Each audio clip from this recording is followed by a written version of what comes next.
Hey everyone, thanks for tuning in. Welcome to this production deconstruction of Telehorn's song, Get to Me. It's the first single on the EP that's coming out in September. I'm Tom. I'm the mixing engineer who had the absolute pleasure of working with Jake Vanderham on this project. And we met 4 years ago when I did sound. It was one of my first live sound gigs ever when I did sound on Jake's play at the Summerworks Festival. And we were reintroduced recently and worked on this awesome EP in the spring of 2021. So I'll let Jake take it from here, talk about the project and how it came to be. Cool.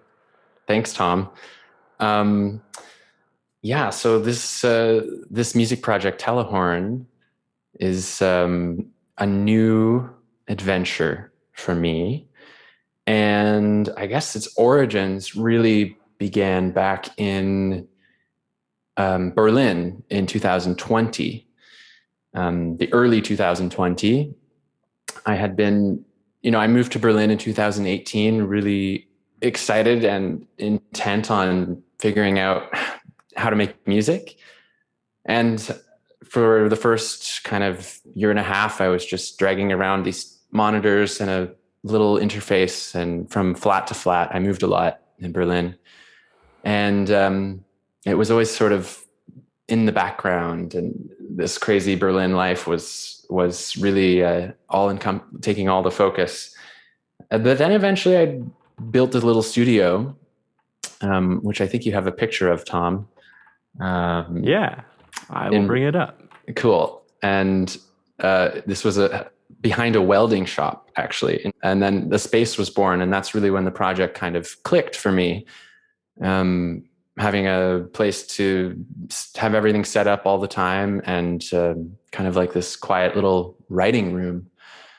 And so this track, Get to Me, is really the first that kind of propelled me into this production process of this EP as well. And I guess a lot of people ask what the name is from, or what a Telehorn is. And that's not an interesting story. I was just sitting at the kitchen table with my partner, Noemi, and they said, "What about Telehorn?" When we were thinking about names. And so it just clicked. And yeah, that was almost 2 years ago, I guess, now that this track and space came together. Yeah. Cool. Awesome.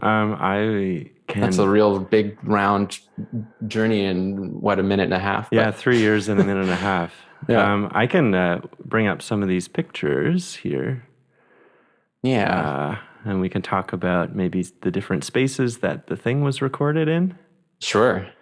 But this is the single artwork. Yes. Designed by Cynthia El Hasbani. Awesome. Who's a graphic designer in Berlin. Beautiful. And they did all the art for the They did all the art. EP. Yeah. All the Very artwork cool. and photography. Cool. Yeah. Sweet. So that's the artwork. Here's the Berlin studio. Yes. This is a little space behind a welding shop. And technically I wasn't allowed to be there. So it was always kind of a secret that I was there.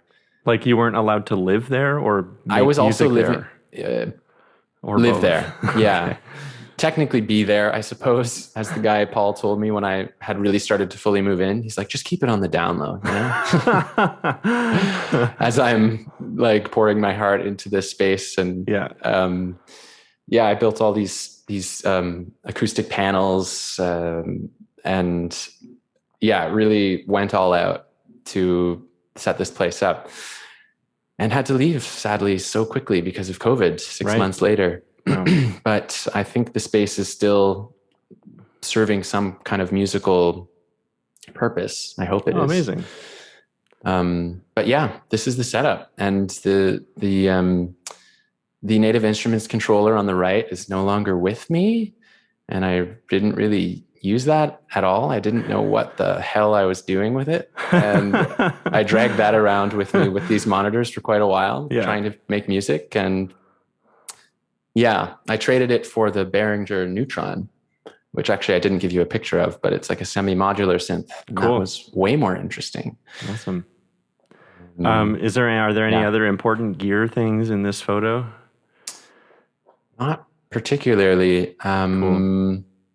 No, there's this jade tree in the window, which was a favorite of mine. Really beautiful plant. Yeah. I stared at that a lot while I was working. So what parts of the record did you record here? So this would have been I would have recorded pretty much most of the vocals in this room with SM7B. And I had built actually a little recording booth off to the right there where you see this blackened wooden panel. I took a bunch of two mattresses that were left in the space and just made like a triangle kind of and put a big piece of wood on top. And that was the booth. And it was fun. Awesome. And yeah, the space was just kind of a shape-shifting place. It was nice to experiment and move things around and try different configurations. Cool. That's the space in a nutshell. Cool. So this is the Berlin studio. Then we've got up here, which is back in Canada. Yeah. So when I came, that's Rufus with his Frisbee, his all-season favorite toy. This was a super generous retired teacher couple by the name of Dan and Anne DeLong, friends of actually the string player on the record, Saskia Tompkins.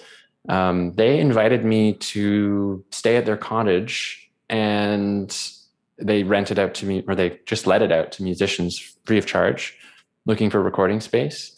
Wow. And cool. Yeah, if you go 2 photos down, that'll kind of give this was the makeshift studio set up there in the middle of the cottage.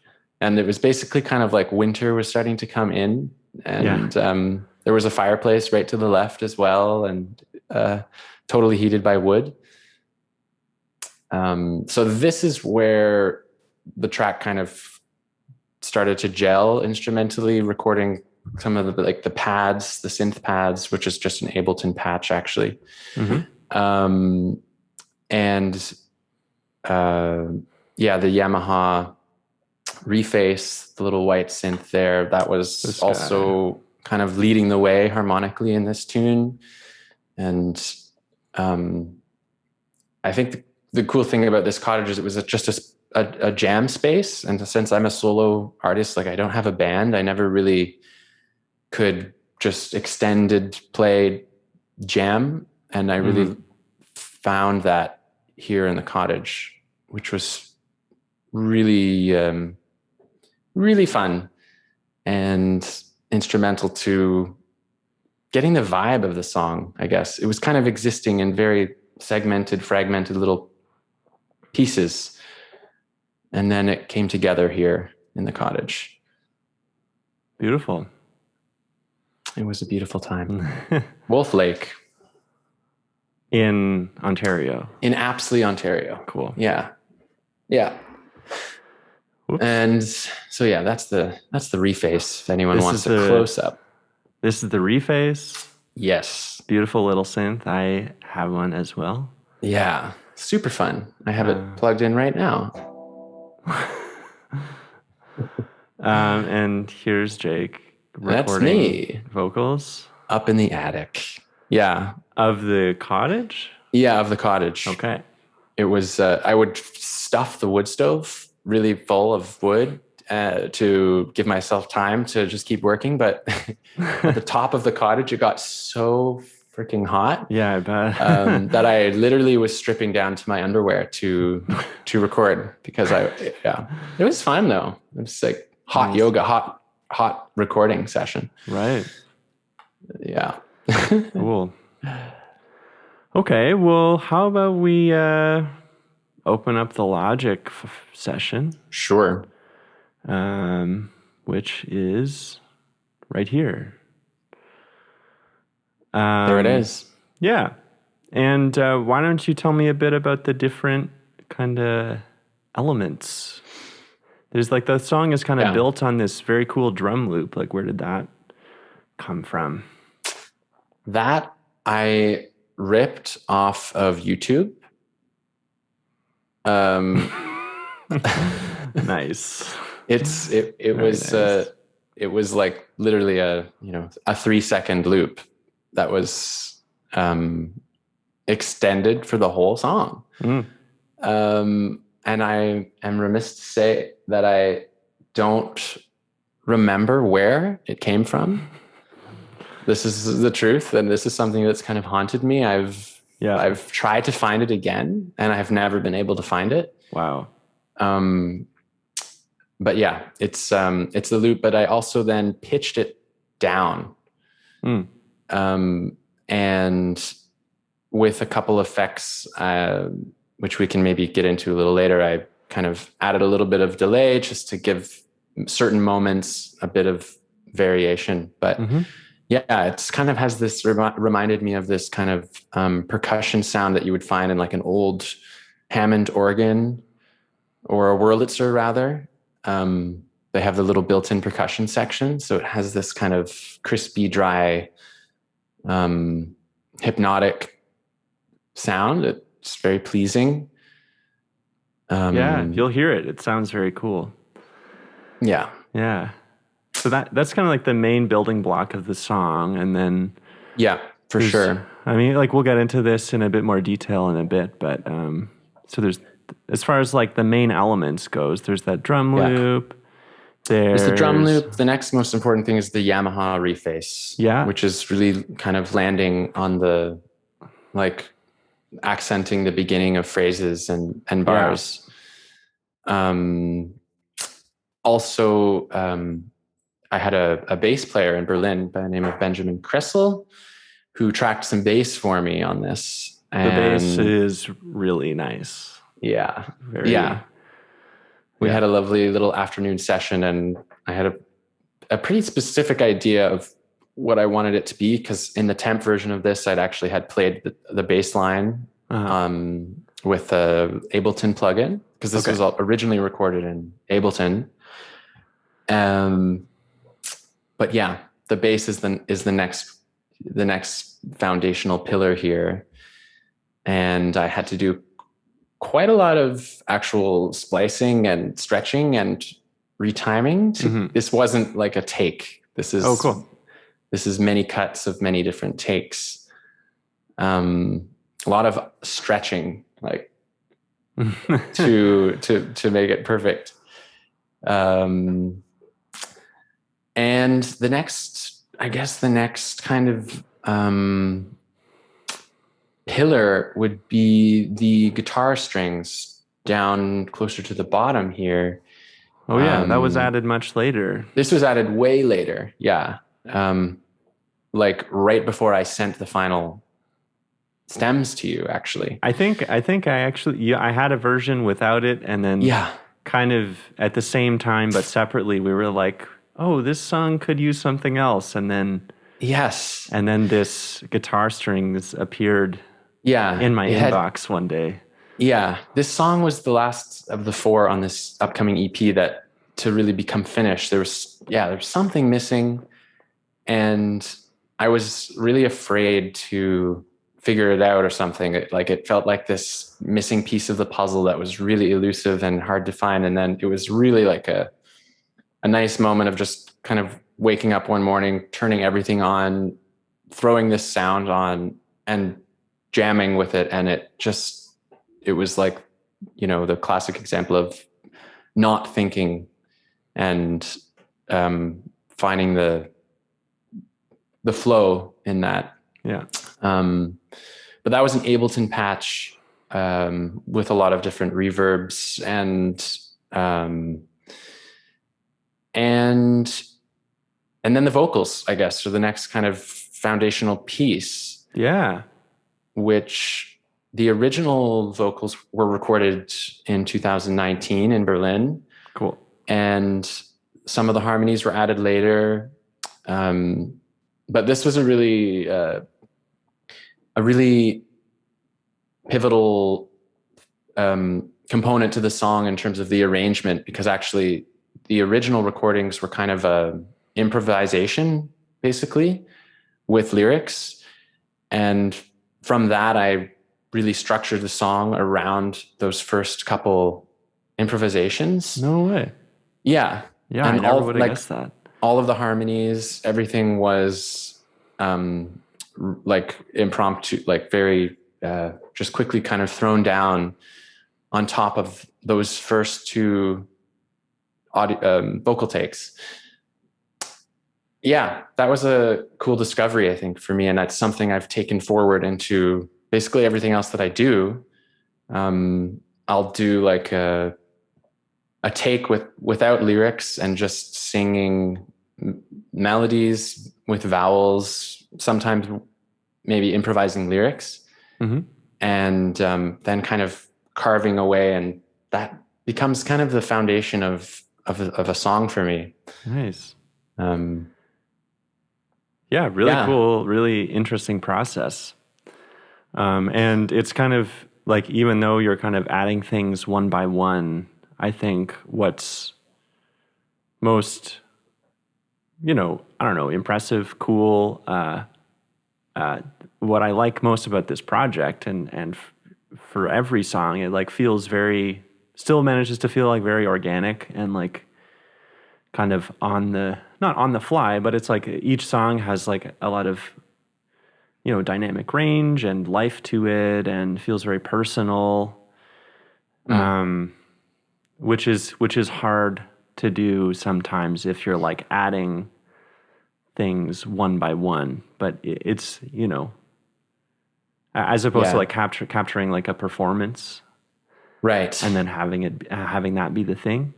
Right. Because like, I guess that kind of starts with like the very kind of like free flowing nature of how the vocals are crafted. Yeah. Because that kind of defines the energy for the rest of the thing, which totally I was very taken by as I dug into the mixes.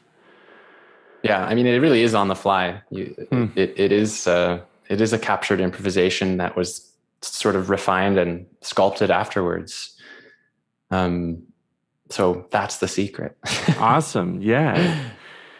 This is all about giving away your secrets. I think so. Yeah. Secrets don't make friends. No. So why don't we hop into the mix? We can kind of go track by track. Sure. And listen to things a little bit more closely. We mixed this whole thing over Zoom just like this, and my computer had a tough time. It had its... But that's because me knowing nothing about audio production, I was like putting a compressor on every single track. I was putting effects on every single track. I knew nothing about bussing. And so I was basically sending monsters over to Tom's poor computer. Yeah. I say Tom as if there's other people with us here, but really it's, sorry, not to third person you there. No, it's fine. We are talking to an audience. Yeah, so this is pretty much the format in which I received the tracks. I mean, like when I mix a project, it can kind of go a bunch of different ways. Often, like if I record something and then I end up mixing it, like I'll just have one like Logic or Pro Tools session that I'll just work in the entire time. Or if someone has already made an album or EP like Jake and wants me to mix it, then I'll ask them to send me stems, which would essentially be like bouncing out each individual element of like however they're doing it, like whether that be Logic or Ableton or whatever, Pro Tools.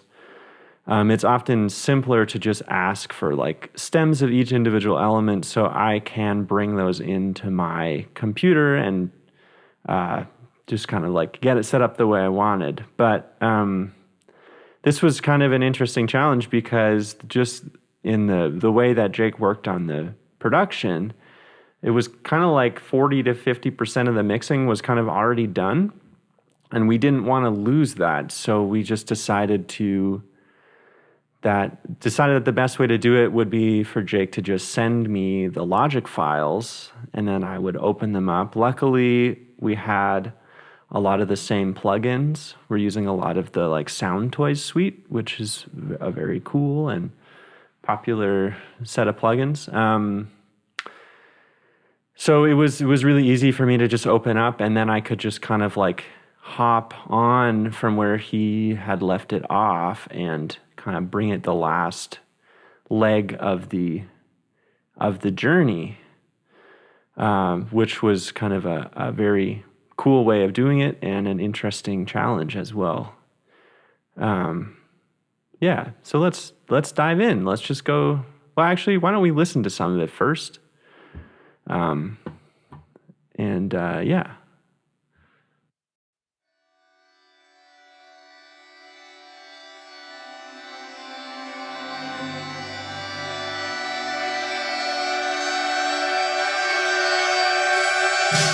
Most times,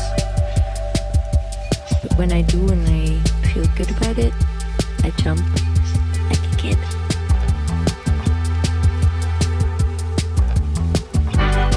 But only silly stuff.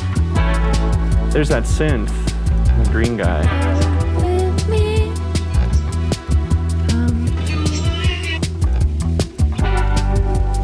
if you wanna give in.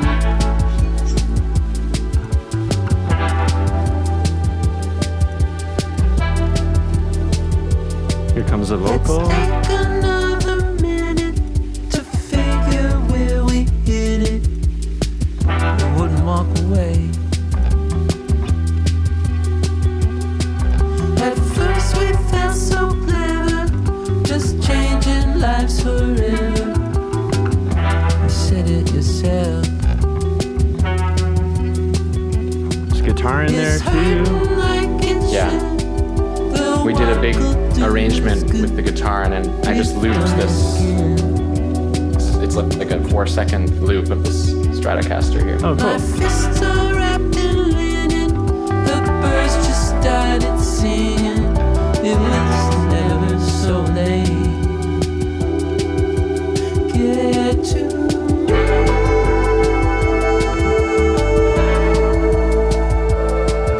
If you wanna give in,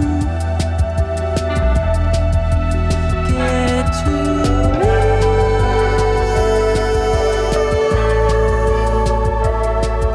If you wanna give in, if you wanna give in. And here comes this weird drum loop. This was your idea. It was my idea. Some sort of what is it? It's like a digital modular Yeah, it's drum. like a plugin called Biome. It's a modular delay thing. Okay. Yeah.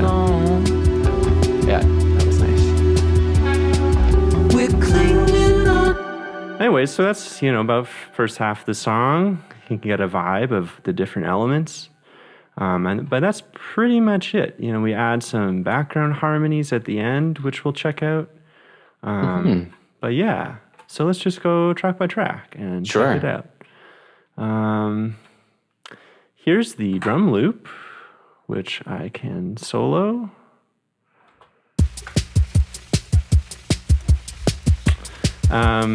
Yeah, really cool sound. I mean, The original version of this song was actually half tempo of what it is Okay. now. And when I found this loop and threw it on top, it totally, it changed everything and gave us kind of an urgency and a momentum that it was needing. But yeah, that is Very the cool. loop. Nice, yeah. And as far as processing goes, there's some stuff going on. I'm adding a bit of reverb here, going to this drum ambience, very subtle, and then it's like very subtle snare widening thing. But I'll turn up the snare widening thing. It kind of gets spread out across the frequency spectrum. So I'm just using a very small amount of that to kind of create some space in the middle of the mix. And there's also some EQ going on, bit of compression. I wish we had a before after, like, you know, the demo I sent you. Because it's really astonishing, you know, the work that you've done on this, Tom, and the life that you've given these Thanks. What seemed into my eyes at a time to seem like insignificant little snippets of sound just looping over and over and over again. And well, that's actually a great idea, and we can take a little break, and I'll bring the demo into the session. There is your screen. Here's my screen. Okay, so we got the demo. Cool. But actually, before we get into that, I remember we had some more pictures we wanted to show. Oh, yeah. So here's the cottage studio. Here's the Yamaha synth, which is this green guy here. We can solo a bit of that. Very nice sound. Yeah. And these overdubs are different sounds on that same synth. Yes. Yeah. Yeah. This is the smooth yam. Yeah, on the left. And then we have this detuned one, which is in the middle.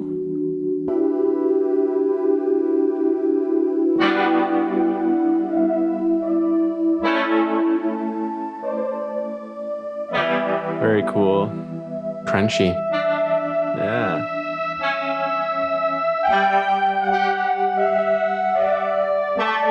Ooh, yeah.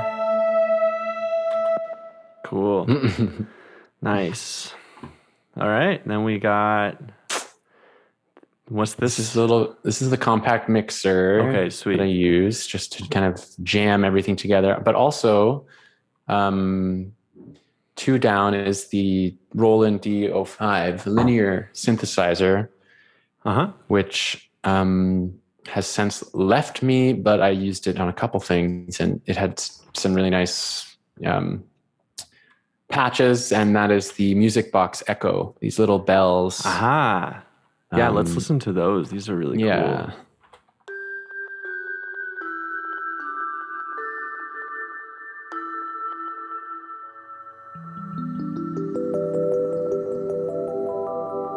Right, yeah. So there's a lot of automation here too, which was actually all written by Jake. And I just kept it.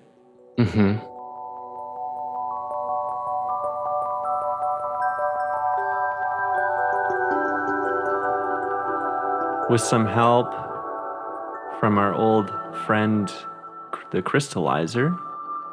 Nice. Just adding that kind of reverse delay effect that you're hearing. Very cool sounding synth. And I didn't really dig into it as much as I could have. I just it was a plug and play thing for me. Cool. But yeah. Here's the Old Faithful Audient ID14. That's it. Interface. Yep. Nice, great little interface, which you recorded everything on. Yeah, actually, and also a Motu Traveler. Okay. At the cottage. Cool. Which we don't have a picture of. That's fine. You can Google it. This is a bass guitar. That's a bass guitar. Is this the bass guitar that was used? It is not. This is a Fender Jazz bass, though. Okay. Which was the kind of bass. Okay. But if you Google bass guitar, and you'll find this picture. And just so listeners have an idea of what a bass looks like. Yeah, and this is a guitar. That's a guitar. Fender Stratocaster. Yes. That's for sale on Reverb. They both are, actually. So anyone's looking. Are they sale by you, or you just... No. Okay. No, they're just someone else's instruments. But, okay, sweet. Love it. Yeah, just for those beginners out there, that's a guitar. Cool. And here, finally, is a picture of my studio in Toronto where I mixed this. Actually, behind me, you can see the view looking the other way. But yeah, it's a little converted garage near Trinity Bellwoods. And Cute. it's a nice, real nice place to work on music. Super cute. Are those bass, like corner bass traps Yes. in the corner there? Yeah. Made Like, those. are they going all the way into the corner? No, they're just panels. Okay. Yeah. Okay. Nice. Yeah, little DIY space that I share with some pals. And yeah, so when do we mix this? Like April, May, kind of? March, April, May? Yeah. Yeah. It's a good, More in April. really good pandemic project for me. Yeah. Very grounding. Yeah. Anyways, let's hop back over to Logic Pro, where we have, well, I mean, now I have the automation open, so you can just get a sense of how, how much is going on kind of underneath the hood there. So yeah, so some of this was written by Jake in the production zone, like these wacky drums automation. But the more kind of overall stuff like this, like on the drum loop, I think was me. Yeah, all of the stuff on the bells was Jake. The guitar strings, that was all Jake. The vocal balancing was probably me. Yeah. Thankfully. Yeah, I found for my process, the effects and the automation of the effects is so integral to kind of the vibe right away for me. Totally. But I didn't realize till we started working together that I was in part kind of jumping ahead in the traditional recording process. I mean, yes and no. Like, yeah, it's like, I think there were certain things that you did that I like copied in like a more streamlined way. Right. But a lot of it I kept. Like, there's no strings on this song, but there's a lot of strings on the rest of the album. And there's all this really cool kind of like delay and reverb automation that you did that I was just like, oh yeah, I'm not messing with that. That sounds amazing. Like, I might have done it in a different way, but there's no reason to change it. Yeah. To me, it's less technical and more of like part of the musical arrangement. Of course, yeah. In my ears. Yeah. So, okay, let's hop over to the demo. And we can A/B it. That would be fun. Yeah. So I'll just I'll drop it, somewhere. Yeah, in the second half of the song. Drop us in the weeds. Yeah. Here we go. So this is the mix.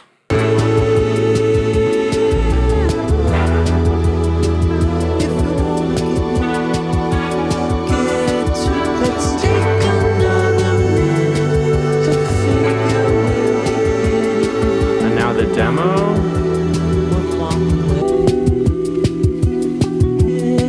I mean,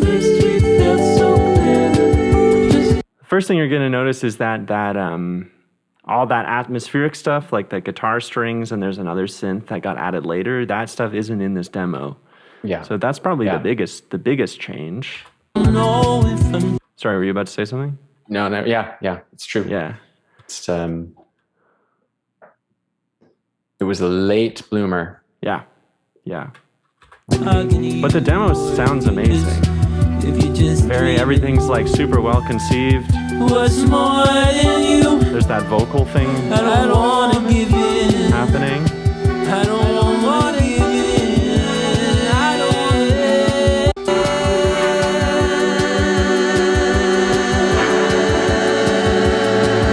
I feel like in mixing my own vocals, a lot of the time I'm kind of trying to hide a little bit behind effects and behind what I really sound like. But I noticed what you've done, which was kind of shocking at first, but you kind of like pulled you gave clarity to the real vocal, which made it sound like it sounded more live, and it was just a bit more real to, I guess, I sound like without all of these effects. So Yeah. I definitely am an effect heavy producer in the conceptual stage, like really, but it's nice to just, pull it back every once in a while. I mean, I think that that's part of what was so cool about this process of like being handed songs that are already kind of mixed, is that it's really easy to see your vision. And then like, so that effect that we're talking about is this micro shift plugin. Right. By Sound Toys. This guy, really big part of the vocal sound on the EP, and you'll hear it like on different songs. It's used like more or less, but yeah, Jake was like really leaning into it, and we set it up in a different way, and then used a little bit less of it, but it's still kind of there. And I believe that's on bus 23, so I can just kind of show you what that sounds like. I'll just solo the lead vocal here, if that's okay with you. Yeah, sure. I can see into the dark side. I don't know if I'm talking to you or if you're just dreaming. Maybe I'll hop over to the verse here. Yeah. Take another minute And I'll turn up. figure where we hit it. It wouldn't walk away. That's probably closer to where I would have said it at. Yeah. At first we felt so clever, just changing lives. So it's kind of like a widening thing, but it also it's a bit of a delay. Yeah. Yeah, it plays with the pitch slightly to kind of make things seem wider. Yeah. Yeah, and I have. There's a different instance of it on this double here. First we felt so clever, just changing lives forever. Which has slightly different settings. So that's the one on the background vocal. And this is the one on the lead vocal here. Just to give it a slightly different sound. Yeah, I love this plugin. To me, it's like a starting point in whenever I'm just improvising or tracking it. Yeah, one of those things you just slap it on and it's like immediately a vibe. Yeah, for sure. But I guess now that we're talking about effects returns, like we talked about all the different instruments and tracks and stuff, but all these green things down here are different, like reverb and delays and widening effects and stuff, and I'll kind of get into those as we go track by track through the mix. It'll be easier to hear like exactly what they're doing, but basically it looks like a lot, but there's just kind of three main things. There's like drum sends, so like drum ambience, a snare. This is that snare spreading thing. SPX Stereo Maker, very cool plugin. There's like a longer reverb on the drums, the splashy perk, and then these are kind of my overall reverb. So ambience, medium verb. I really like this Valhalla plugin. Oh, why is there two things on there? I must have turned one of these on by accident. When I was opening the session back up. And then lead vocal verb. The background vocal verb is quite a bit longer, 4.5 seconds to kind of put things in a different space. And then we have some mono reverbs for the guitars. And then these are different widening, and this plugin as well as a doubler.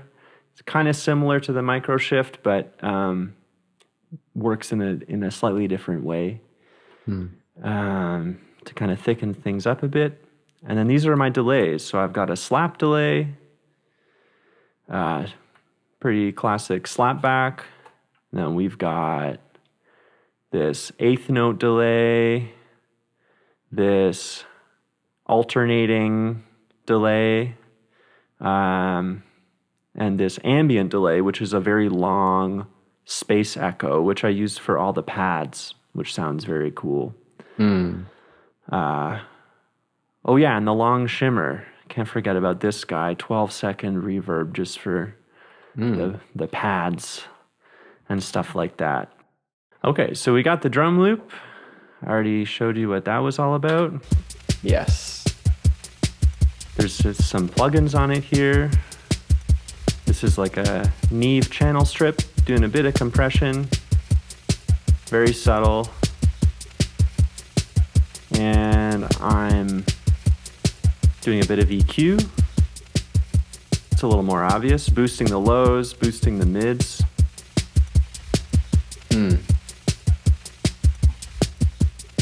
Giving the kick drum a little bit of life. And just using a tiny bit of this preamp saturation, which is at 18 right now. I'll just turn it up to give you a sense of what, like if you really crank it, it just kind of crunches everything up really nicely. Almost like it's disappearing though. You'd think as you turn it up, it would be louder. Yes, yeah. So that's what this unity button does. It level matches like the input and output, so you can distort it a lot, but without having to manually compensate by turning this down. I see. And just the way that the algorithm works, as you distort things more, it gets more compressed, and then the way that it calculates the makeup gain, it ends up getting turned down a lot. Right. But which is a weird quirk about this plugin that I don't exactly love, but it is a little cleaner than, like, if we turn this off, then we would have to turn down this a lot, if that makes sense. Yes. Yeah. But yeah, so I love that plugin. It's a Plugin Alliance plugin, and it emulates a Neve console. So if you notice, I actually have a bunch of them on different channels. And the vibe with this plugin is that they all kind of like work together to kind of simulate what the sound of like mixing on an analog console would be. Right. Which you also know what it feels like in real life. I have worked on a Neve console one time. Right. Yes, it was very nice. Was it? Do you feel a translation when you work with the plugin versions, even from that one time? Like, I mean, I've never make mixed that connection. Yeah, I'm not sure. I don't think I've worked enough on it enough to have a real answer. I think I learned how to mix in the computer, so that's what I'm most used to. And like, you gain so much in like the workflow of just like have everything being easily saved and recallable and whatever. That like, and also Neve consoles are like tens and tens, hundreds of thousands of dollars. Of course, yeah. And there's only a handful of them in existence. Yes. Got to call up Dave Grohl and see if we can. Exactly, yeah. Dave Grohl's got one. There's a couple. The one I worked on was at a studio in Montreal called MixArt. Oh. Really old console that had a lot of weird idiosyncrasies. It was very idiosyncratic. Idiosyncrasies. Thank you. Yeah. But yeah, so I like using these channel strips because they sound great. The EQ is very kind of broad. So it's easy to just kind of like turn something up and have it sound good. As far as what else is happening on the drum loop, there's a bit of this FabFilter Pro Q3 kind of cleaning up this low mid-range, but I'll turn that off. Kind of subtle. I think I'm cutting out the lows and a bit of this low mids to kind of make room for the bass. And I'll play those both for you together.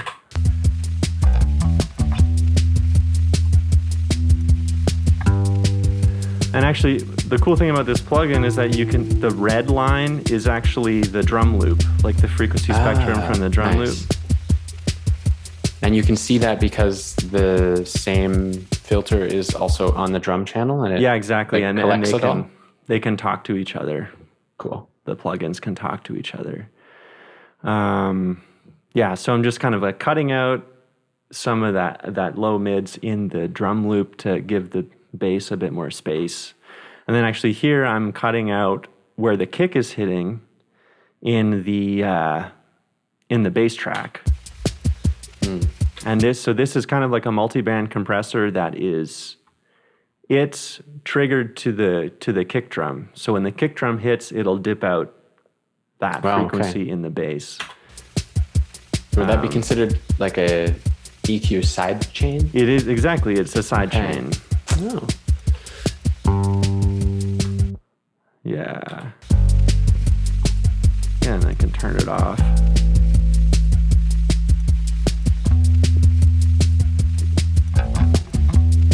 It's pretty subtle. It's just when the kick hits, it just ducks out like the fundamental where the kicks hit, so it can have a little Everything bit more. has a space. Exactly. Everything has a space.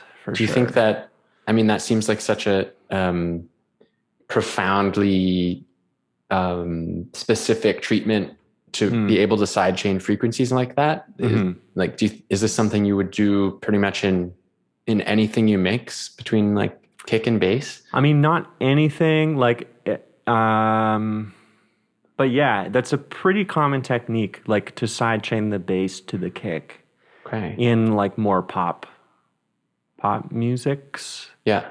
Pop oriented stuff, especially synth bass, because often like a synth bass part will be you just like holding a note and then like the kick will hit a bunch of times.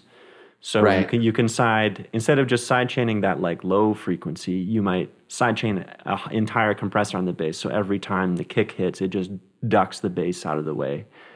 Nice. But what that allows you to do is actually turn the bass up a lot more. But when the kick hits, it can still be cleared. Are there any Logic plugins that have this feature, or is this something like the sidechain thing? This sidechaining the EQ? Well, you can sidechain anything to anything. It's just I'm using this FabFilter Pro Q3, which is kind of like a compressor and a EQ kind of built into one. Okay. But you'll see the way I set it up here. So we go to the bass track. I can open up the Pro Q3, and up here it says sidechain. And I can set the input to Audio 22, which is bass comp trig, which is actually this drum loop track that I duplicated. Okay. Yeah, to just use as a trigger for the bass sidechain. Right. Because because the kick's part of the drum loop, so if the kick had been, like if the kick was isolated, right, then I would just send that kick track to the bass track. But I think I had to cut out some of the highs and stuff. It's like I duplicated the track, I cut out the highs, and then I sent that to the bass sidechain. Okay. Because otherwise, before I did that, I sent the whole drum loop to the bass, and then like when the snare hit, it would also turn the bass down and stuff, and I didn't want that. If that makes sense? Totally. Okay. Cool. So in a perfect world, having isolated tracks for every instrument is, I don't know, perfect world, whatever. Yeah, actually, I take that back. In a perfect world, yeah, might as well sit. If I had wings. Yeah. Yeah, and then also on the drum loop, I got a bit of compression happening. Very subtle.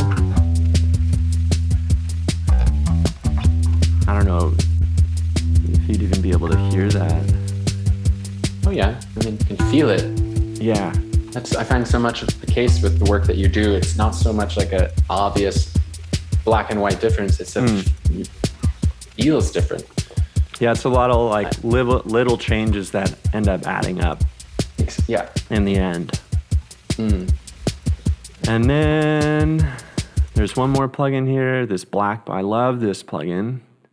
The Black Box Analog Design HG2, and it's a emulation of a piece of gear that's just like a tube saturation unit, and I'll just toggle it on and off. And this is just on the drums that we're hearing? Yeah, just on the drum loop still. So pretty subtle. Probably could have used a bit more of that, but I can crank it, and you'll hear kind of what it does.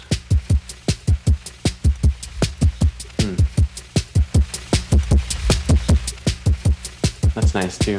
Yeah. Yeah. So, I mean, anyone out there wants to do a remix? Yeah. Yeah, but I just used a little bit of it. Probably could have used more, but I guess we decided we liked it. We did. That was then. This, yeah. Cool. So, and then, yeah, so this is the bass comp trig track. That's just the drums that have been, so the volume's all the way down. So it's not actually part of the mix at all. It's just being used to trigger the bass. And then this wacky drums. Yes. Is just kind of comes in this one section. And this sorry? This is the drums. This is the original sample loop that has been put through this modular drum plug-in. And yeah, and it looks like I rendered that plugin to this track, so I can't actually show you the settings that were used. But I think it was like some kind of delay that like panned and then pitch shift also. So I'll just play that part in the song so you can get an idea. It's just working for me, 'cause then it's not working for you. I can see into the dark side. Yeah, that guy. That was a really nice suggestion that you made, because I think one of my hangups of this tune was the drums and the lack of variance and the lack of change. Yeah. But it's amazing. The tiniest little additions just give it that extra color. Totally, yeah. And also, and I mean, another part of that, like, keeping in mind that it's like a static drum loop, is that I actually did quite a bit of automation on it. Right. You know, so it's like starting a little bit higher, comes down in the second verse, maybe back up, and then by the end of the song, it's a little bit higher. So even though it is a loop, it's not always just playing back at the same volume. Okay. Nice. Yeah. You'll hear here. I mean, it's all pretty subtle, but if I can just play this part for you, and we'll watch the line and listen to it. Just kind of leading into the downbeat on the next section. The moment seems to fit it. At least we'll say we did it. And then back down. Yeah. Well, this is so illuminating. I'm learning things that I didn't know before. Oh, cool. Yeah, I mean, that's a standard thing to kind of like juice the bass and drums up, like at the start of a section, and then bring them back down. Okay. It's kind of like, in a way, it's to like mimic like what a live performance might be, you know, like a drummer like hitting a big, you know, crash cymbal or something on like to mark the new section. Right. Sorry. Yeah, just, I mean, I can imagine the vibe of just the anticipation that you kind of can drive with together as playing with other musicians. Mm-hmm. Yeah. Which I can only imagine what that's like. Yeah. And there's also these like gongs in here and a ride cymbal to kind of like mark the downbeat of the new section. So I'll just solo all the percussion in there.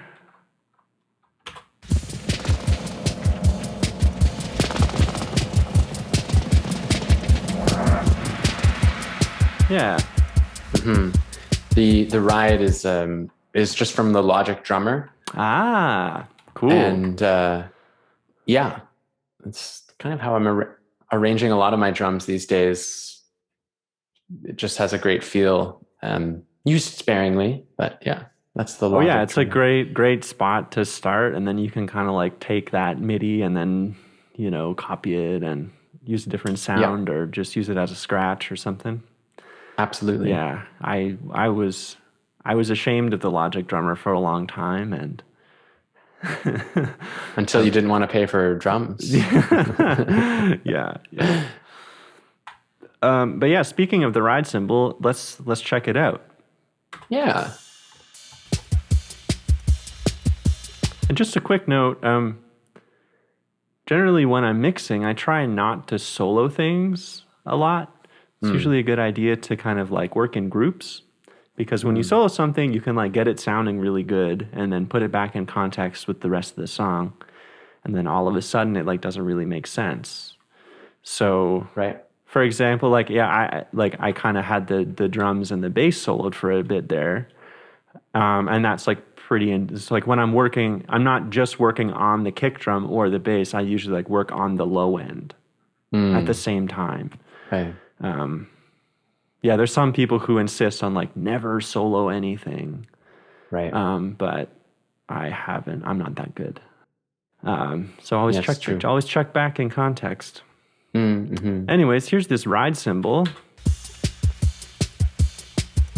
which kind of a simple part, but it makes a big difference in context for sure. And I'll just kind of show you what's going on here. Oh, too slow. If we may be permitted. Yeah.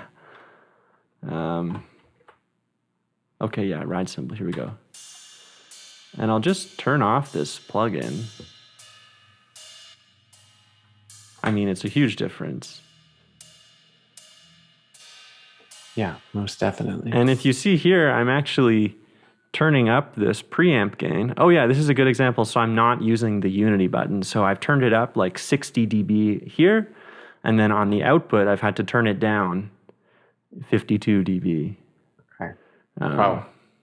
Because if I didn't compensate by turning this down, it would just be like clipping and fucking crazy. Right. Yeah. So was the original stem that I sent you, was it like pretty quiet? Yeah. Yeah, pretty quiet.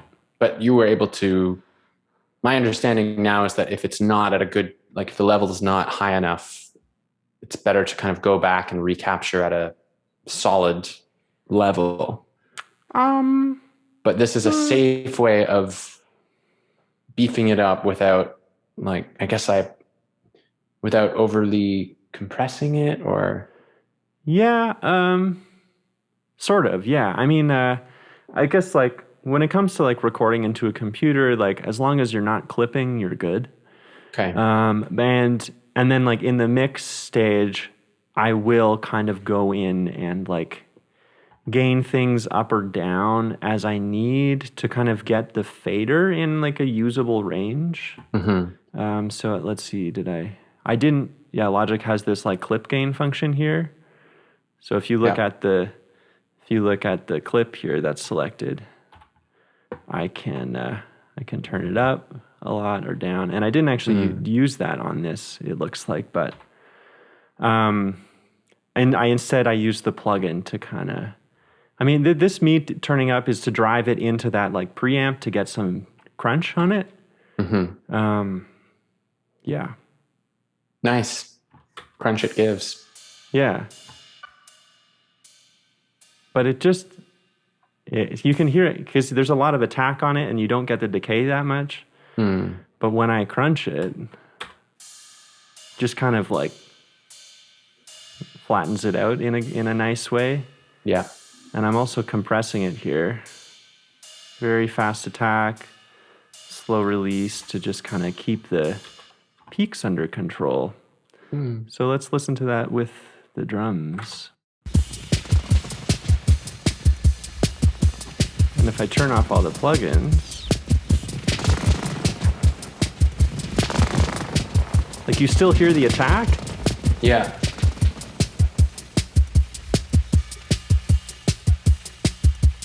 But this kind of like gives it a bit more life and makes it sound less like a ride cymbal that was generated using a computer. Totally. Not that there's anything wrong with that, but it's kind of cool. True. Yeah. Okay, cool. Okay, so moving on, there's this delay snare. Do not move. There's this delay snare. What's going on with the delay snare? What is it?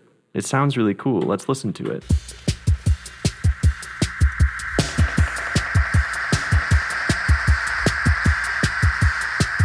Yeah.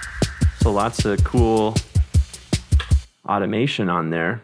What's this snare from? This snare was also part of the Logic Drummer Jam that I developed, and I just kind of extracted a couple of the fills from the Logic Drummer. Cool. And just threw a bunch of feedback, delay, and reverb on it, and automated it to. There's one. The one before it is kind of has a bit more of a rhythmic. It's maybe more of a fill in the traditional sense, which is from the same take. Let's listen to that.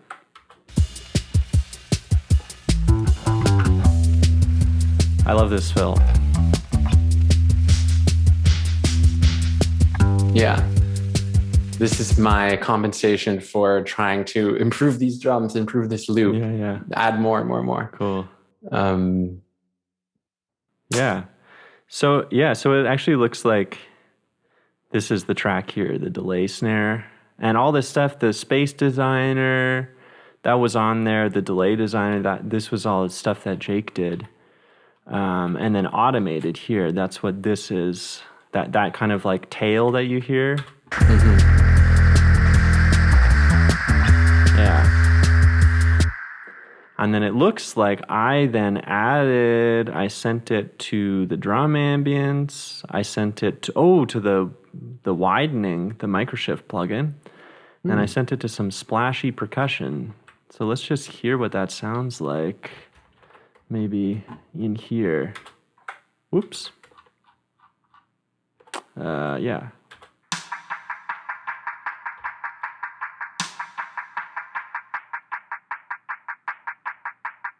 So here's, I'll just loop that. So here's the drum ambience. It's like a short kind of 1 second reverb.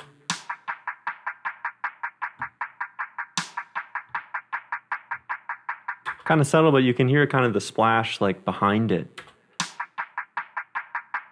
Give it a bit of life, and then this is the widening. You can hear that right away on the cross stick. You can kind of hear it in the left and right. You can turn it up. Why do we like that? Like, why does that why does that mean more life to our ears? I don't know. It's just a space, right? It's like church sounds like a church. We come from the church. I don't know. I can loop this part.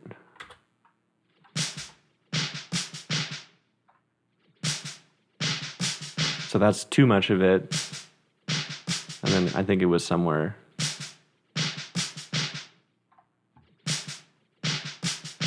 And then this splashy snare thing, what's that? 2.7 second drums in a hanger. So that's like the longer tail that you hear behind there.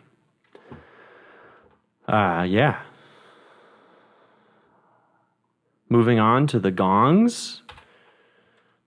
I also think a bit of a late addition. Yes. But a very important one. Also, courtesy of the Logic orchestral kit. Nice. Yeah, I love it.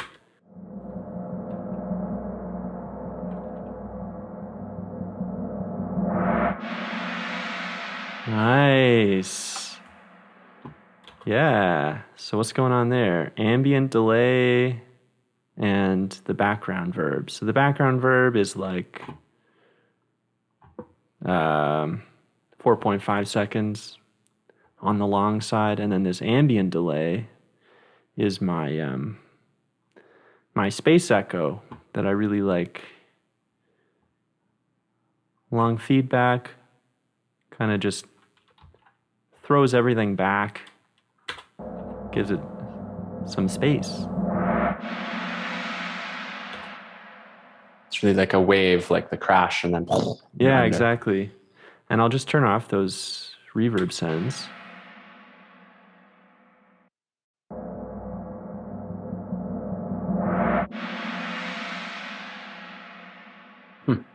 And then with.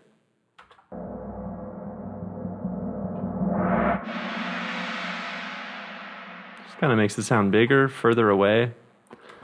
And these plugins here, I'm just kind of cutting out the lows and boosting the sides. So that's By sides? yeah. What So do you that's mean? called mid-side processing, and it's instead of processing like a left speaker and a right speaker, you can process like the middle, the mono part of the spectrum and the sides Okay. separately. So it's or like some because stuff that's mono is just like the left side plus the right side, and then Right.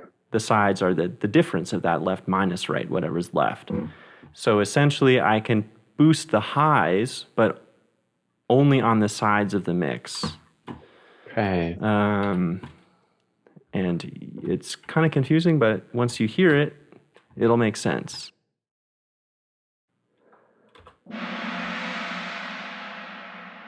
Cool. And then if I turn this off, so I'm just boosting the high end, but only on the outside.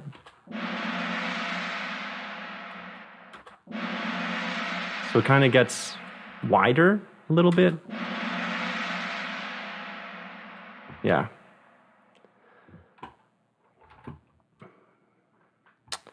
So yeah, that's the percussion. That's the bass. I mean, the bass sound is kind of cool. This was another one where it was kind of an amazing transformation. Yeah, and I mean the performance is so cool. Like the comp that you did is perfect for the song. Looks like I did a tiny bit more editing just to line things up. Thank you. Yeah, but this is really cool. I'll just turn off these plugins.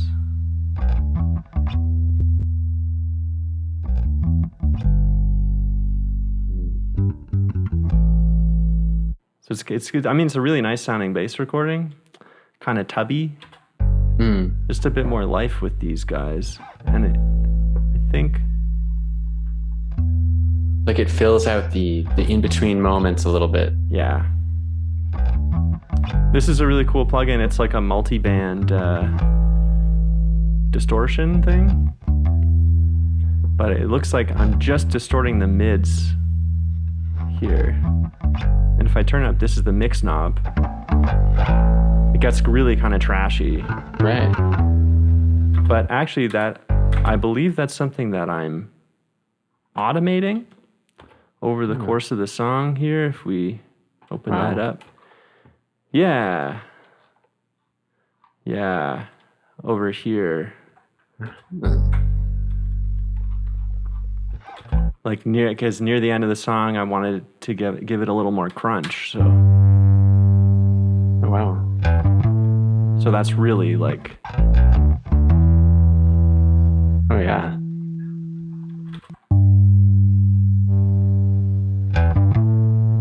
Yeah. Wow, I wouldn't have noticed that.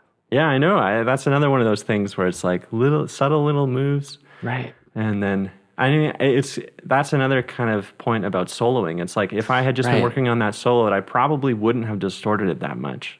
For sure. But when you listen in context with everything, oh yeah, this is like right after the big drop in the song. So why don't we listen to that? Just working for me, 'cause then it's not working for you. I can see into the dark side. I don't know if I'm talking to you or if you're just dreaming. What's more than you? Oh yeah, and this bass note coming up, I actually reversed. I don't wanna give you. Yeah. Right here.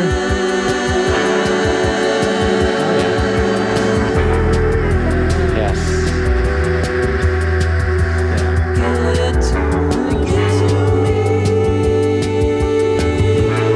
So that's on. This is off.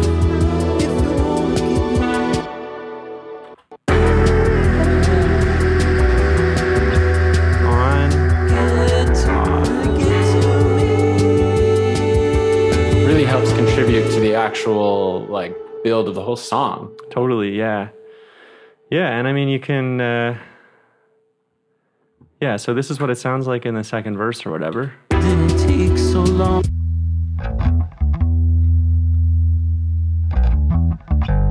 And here's what it sounds like at the end. Is that kind of like growly, fuzzy thing. Mm-hmm. Yeah, Nice. Sounds really cool. Yeah, and it also looks like I'm automating the high cut a little bit. Just because in this moment that was more exposed, like there was some finger noise that I didn't really like. Like from the bass performance itself. Yeah. Okay. Yeah. And then what am I doing? Oh, Soothe. Yeah. Oh my gosh. So this plugin, I love Soothe. It's amazing. It's kind of like a cross between a dynamic EQ and a multiband compressor, where you can kind of set it to look at a certain frequency range and it'll turn down like the harshness in that zone. And I was finding that there was a lot of kind of like fret noise and finger noise on the bass, especially after I started distorting it and like boosting the highs and stuff. So sticking this on there really helped that out.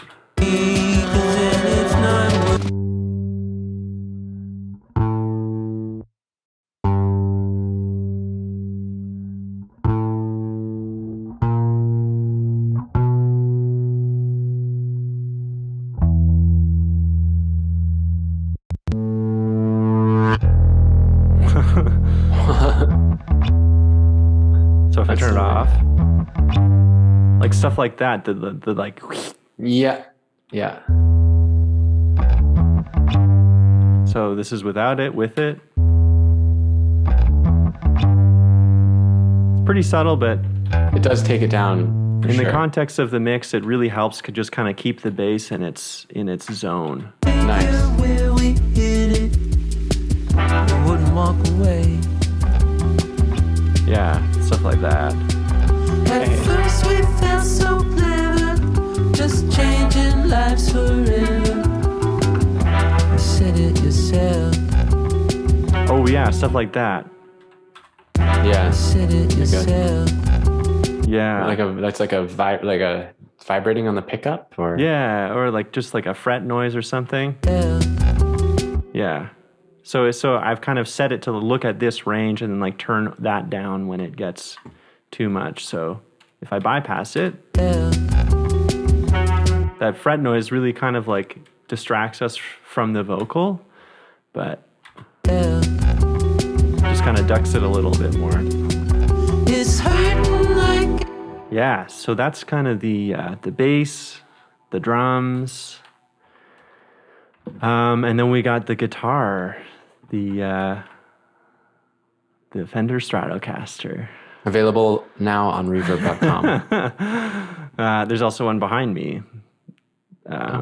Neither of those were the ones played on this song. And they're not for sale. No, definitely not. I'm never selling that guitar. It was my first electric guitar. It's a baby. Yeah.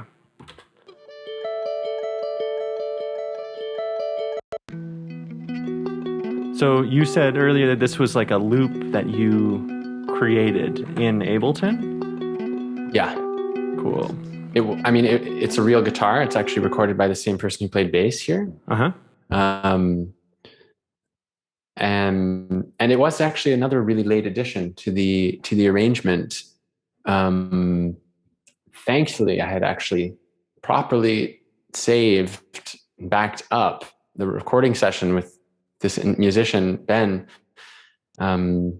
because I came back to this tune over a year after doing all this work on it. And it's so nice to be able to dip back into the raw session files and resample and reuse things. And this was, a find. Yeah, much later. So kids, back up your sessions. And do save ases too. Save every ases. time you work on it the next day, just do a little save as. Or if you're working in Ableton, collect all and save. Yes, collect all. Very important. I learned about that a couple days ago. Oh, really? Yeah. In not Ableton? Not in a bad way. I was just Okay. Nice. That's the best way. Yeah, preemptively taught by my great friend Cass. Okay. Yeah, so here's this cool guitar loop happening, this left side guitar, and then we've got this twangy guitar on the... Oh, sorry. So the clean Strat's on the right, and the twangy one's on the left.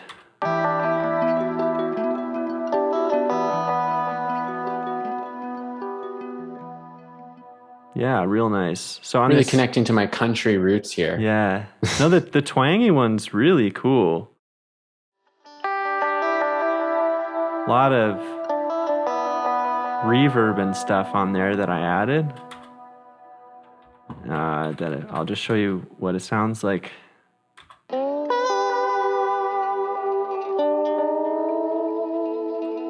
that's dry, and here's all the stuff.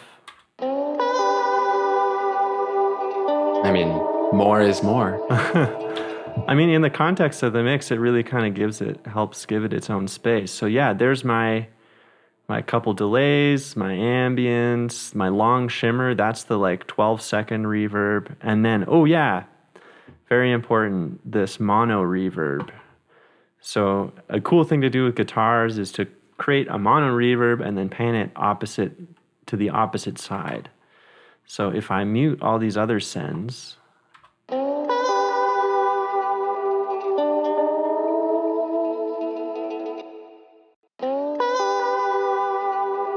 kind of makes it stereo. Yes. Almost. So you kind of hear the guitar on the left and then it splashes over to the right.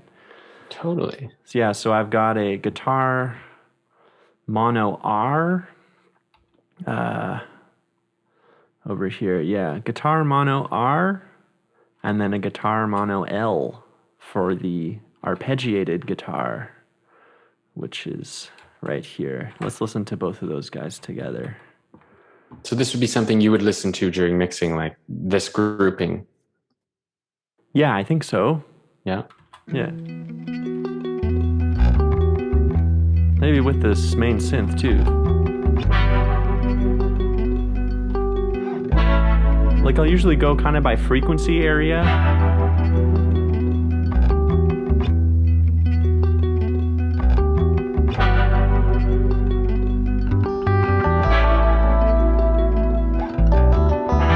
Bit of EQ here on the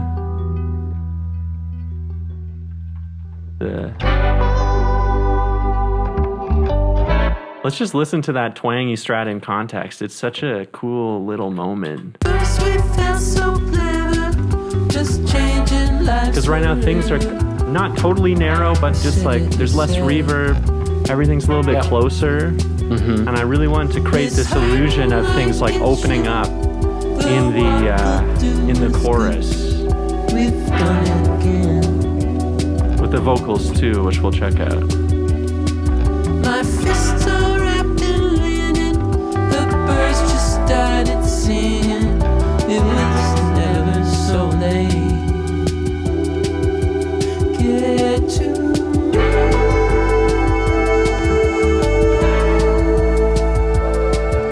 If you wanna give in. The bells help with that too. On this pad here.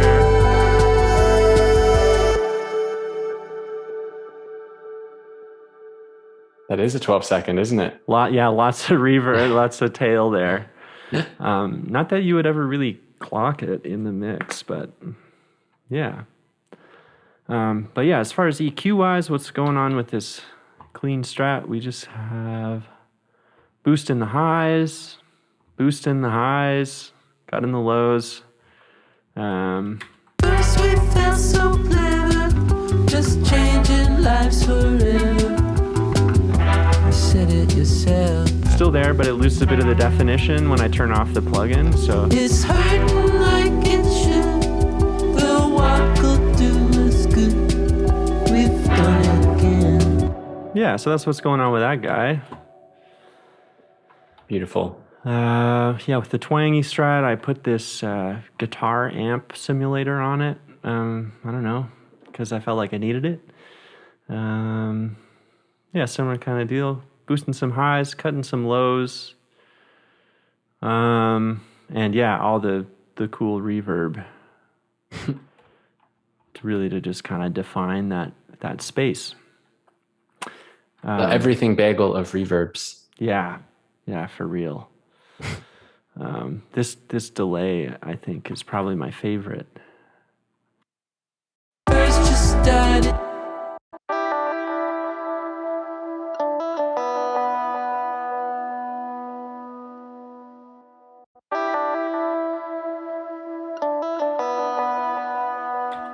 It almost turns it into a bit of a synth, but Yeah, totally. still totally sounds like a guitar. All right. I guess let's move on to the Yamaha Reface CS. Reface CS, baby. Yes. Big part of the sound on this song and also the EP as a whole. Let's hop over here where all of them are kind of playing. And yeah, here's the main one.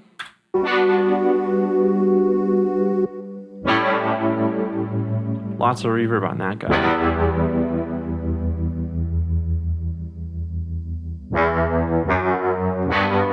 It's like I'm crunching it up too.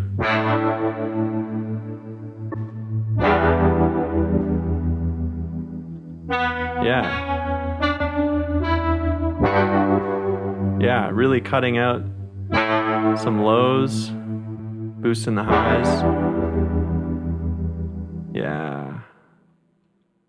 Oh, and I'm parallel compressing it. So this plugin emulates like one channel strip on a console. So this is the EQ part. This is the compressor part. We have a gate here that I rarely use, but is useful on drums and stuff. And it also has this wet dry knob on the compressor, so you can dial in a lot of compression or a lot of gain reduction and then mix in part of it, which is a really helpful thing to do to kind of create this illusion of like upward compression. So the quieter parts are getting turned up, but the louder parts aren't getting compressed that much. Because you compress the whole thing, so which is turning down the loud parts and then turning up the thing overall. But you lose some of the dynamic range, which is what gives it its life. So instead of just compressing the whole thing, you can compress it quite hard and then dial in this dry wet mix knob. So you still get the benefit from the compression of turning the whole thing up, but you still maintain the peak level, if that makes sense. Mm-hmm. Yeah.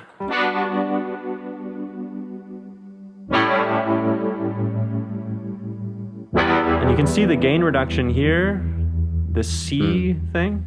So it's being turned down quite a bit, like 5 dB, but because of the mix knob, we're still maintaining the integrity of the attack.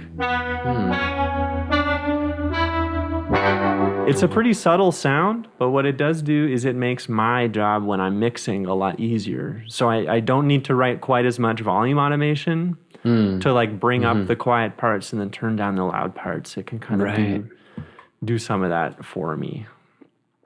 Yeah. So that's the main synth. It's going to background verb, this slap delay, wide delay, and the ambience. That's no effects. Oh, thanks, computer. So nothing. Sounds amazing. I didn't really do much to it EQ-wise.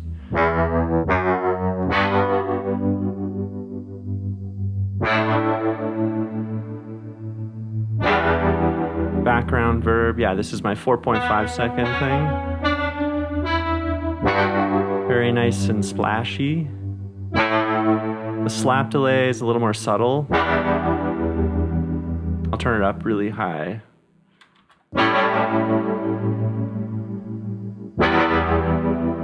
Just to kind of give it a bit more weight. And then we got some delays and an ambience. Yeah. Because I wasn't afraid of that taking up a lot of space because it kind of underpins the whole song. So I really wanted that to be a feature. And I believe, am I automating any reverb? No. Cool. This is also recorded actually in 2019. All right. Cool. With the original vocals. Yeah. Nice. Original. And it looks like you made some edits to it since then, or is it pretty much intact? Yeah, I think it was edited at some point for sure. Okay. Yeah. Cool. All right. So we got the yam accents, which is that main kind of like rhythm synth part. The smooth yam, which is on the left here. This guy.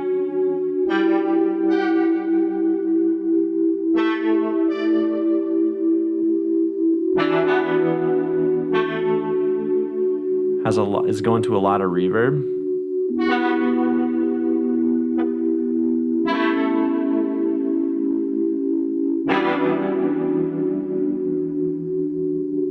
Cool sounding synth, nice and round. And it's vibe, as the kids say. Yeah, and then we have this detuned thing that comes in later. Yeah. Oh yeah, this is actually an important note. If I'll play this, and you can look at the frequency spectrum on the low end. There's all this kind of junk down here, which is pretty common with like some synths. Just the way the oscillator works, like even though you're playing a note like way up here or whatever, it'll add low end junk. So really important to kind of clean that up on all your tracks. Because it can really build up kind of over the course of a mix. Not that it's kind of like below the range of human hearing. Right. But not below the range of human feeling. Yes, or computer headroom. Right. Yeah. Yeah, so that's really cool. That's going to the vocal verb, wide delay 2, slap delay, real nice. To kind of just like put it behind everything. So why don't we listen to all that? The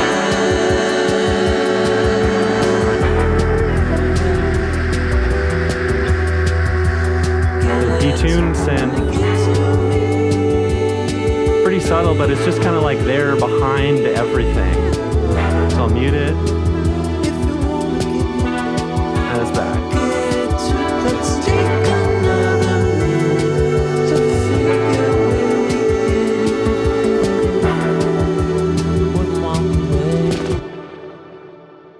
Yeah. All right. Okay, so speaking of synths, the D05, this baby, for the bells, really nice bell parts.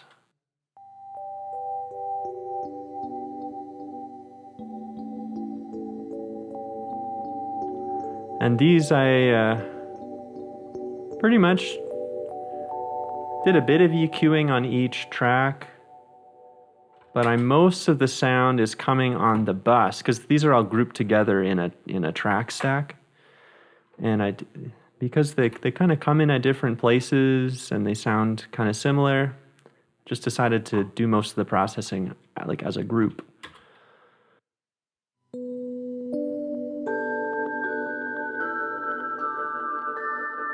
So there's that long shimmer, and I'll turn off the crystallizer too. Really nice sound.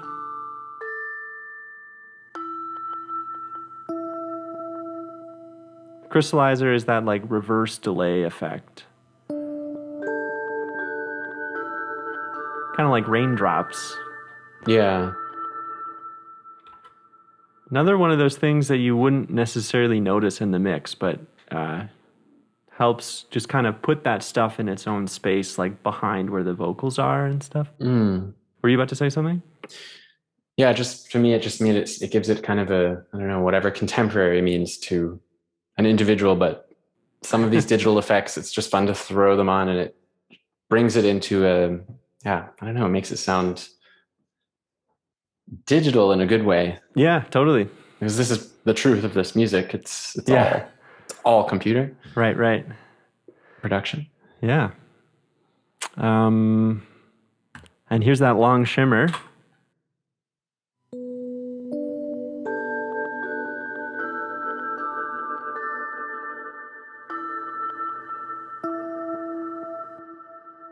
Yeah. Really 12, 11, 12. Yeah. And that's just the trusty Valhalla vintage verb, the dark pad setting with a bit of tweaking. I think this project was a good one for me because I think it's when it was important for me being less afraid of like factory presets and stuff. I'm not sure why. I was like, I'm gonna try some new stuff and like load up some presets and see. Right. I think before I thought I was like better than that somehow. Oh, just because you're an engineer. Yeah. Yeah, but hey, I was robbing myself from a whole world of sound. Yeah, and just think of all the time you've saved. Yeah. For real. Yeah, so just kind of little things with the bells, a little bit of EQ, clean up the low end, boost the highs a bit.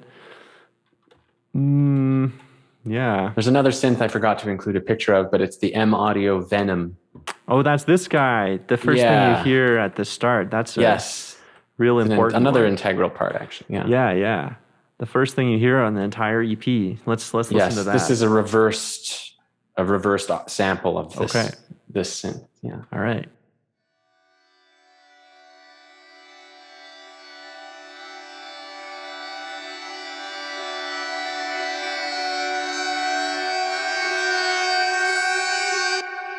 Also, the reverb is automated in a way that it's starting really, really wet and then slowly coming down, getting drier and drier and drier. Oh, nice.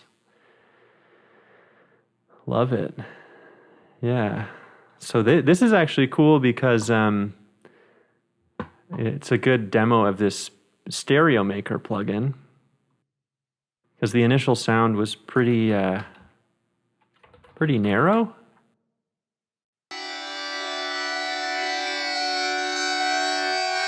And then I throw this guy on there. All of a sudden, it's a whole new world. I mean, I'm not entirely sure how this plugin works, but it basically takes a mono, it comes back to that mid-side thing. But in this case, it's like analyzing the mono signal and then like synthesizing the sides. Okay. And you can mess with the width of it using this stereo expansion.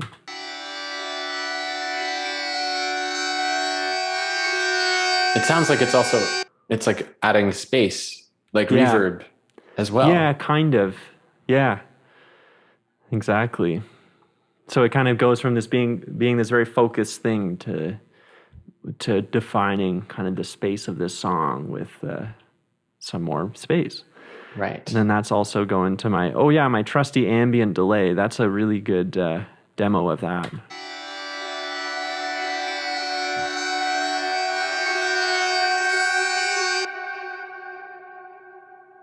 Yeah, it's a really long, lots of feedback, long decay.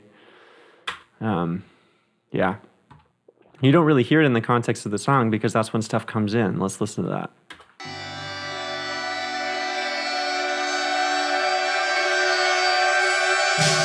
Most times. But when I do and I feel This is my partner Noemi's voice. FYI, this was I was recording them talking about a dream that they had. This wasn't recorded for the song, and nice to dig through voice memos. Yeah. I assume that got added a bit later? Or? No, that was in the original version as well. No way. Yeah. Cool. Yeah.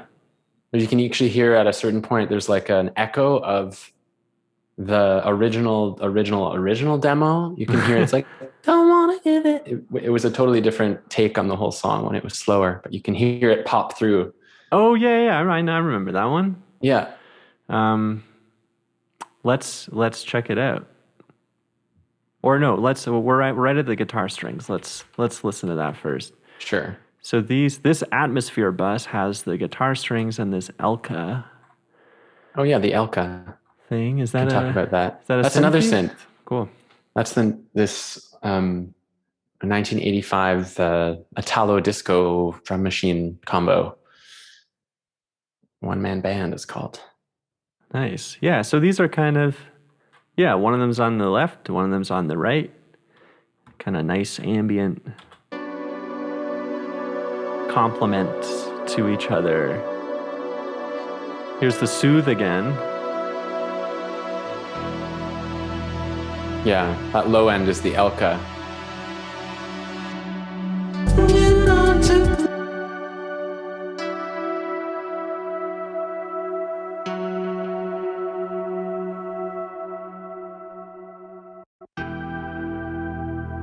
Yeah, there it is.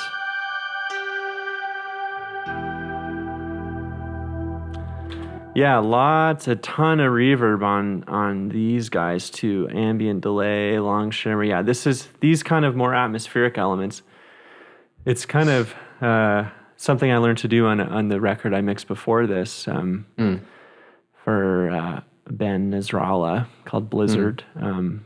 There was a lot of we were working with an awesome percussionist from Montreal, Andrew Baudouin, who has this really interesting kind of like electroacoustic drum setup. So a lot of the percussion I was getting already had a lot of reverb baked into it. But I was having trouble kind of getting it sit in the mix. So I was like, what would happen if I just like sent this to like the vocal reverb or whatever? And it's like, oh, this is great. It just kind of like already just like helps it sit with the rest of the songs. Like even though the sound itself is quite like wet and atmospheric. This is the Elka. Yeah. If I could screen share, I could show a picture of this thing. So it has these 3 harmonic components to it that you can't really change the sound. You can't change any of the attack decay or anything. You can change the decay a little bit, but basically you're just mixing these 3 different banks of sound.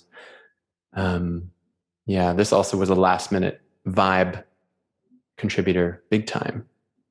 Anyways, that's the Elka. Cool. Thanks. And that kind of works together with this guitar strings plugin. Yes. To define a lot of the space of the song. Yeah. Believe it or not, this track, what you're hearing, it sounds to me like a beautiful like strings in Royal Albert Hall, but it's actually just a guitar patch from Ableton with a space effect from Sound Toys on it. Cool. Damn. But it sounds like strings. I was always blown away by that. Yeah, it's interesting because the 3 other songs have like a bunch of violin, like real violin on it. Yeah, and viola. Yes, of course. And this, it's not that, It's but not it that. kind of helps it like live in the same world. Yeah. There will be strings. And I just love it at the very beginning of the song. Let's just listen to all that together. It kind of comes in after this Venom synth. Sounds like a cello. Singing most times. But when I do and I feel good about it, I jump like a kid.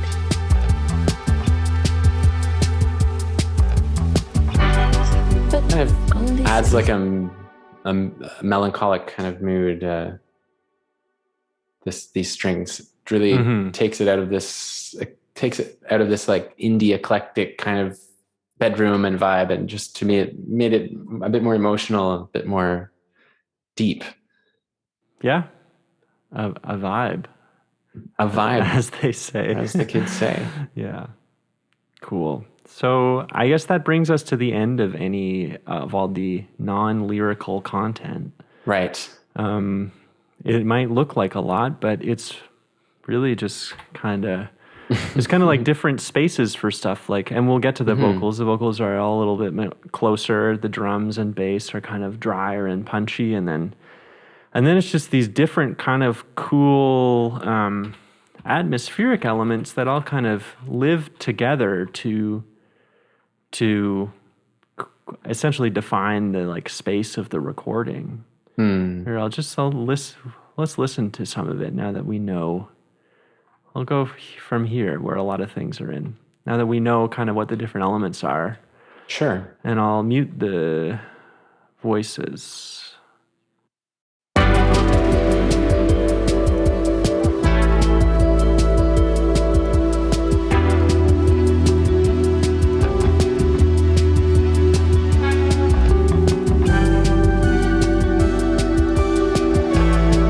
That ride cymbal. Totally. And my favorite drum fill.